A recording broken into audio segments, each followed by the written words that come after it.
Welcome to hungry pass official YouTube channel. వర్షం పడితే ఎంత అధ్వానంగా అయిపోతుందో తెలియదండి మూగజీవుల పరిస్థితి. ఫుడ్ సంపాదించుకోవడం ఒక బాధ అయితే కనీసం ఉండడానికి ఎంత కష్టపడతాయో తెలియదు. ఈ పడిపోయిన చిన్న గదిలోని దూరిపోయి పిల్లలు పెట్టేసిందండి డాగు. ఈ డాగ్ కోసమని వచ్చాను. ఇది fort city school back side ఉంటుంది.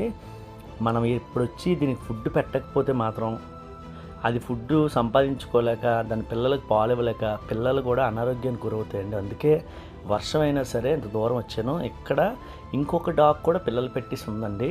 అది కూడా నేను త్వరలో షార్ట్ అప్లోడ్ చేస్తాను. వర్షాకాలం మాత్రం వీటికి చాలా ఇబ్బంది అండి. పాపం ఫుడ్ సంపాదించుకోవడం ఒక బాధ అయితే ఉండడానికి కనీసం ప్లేస్ దొరకదు.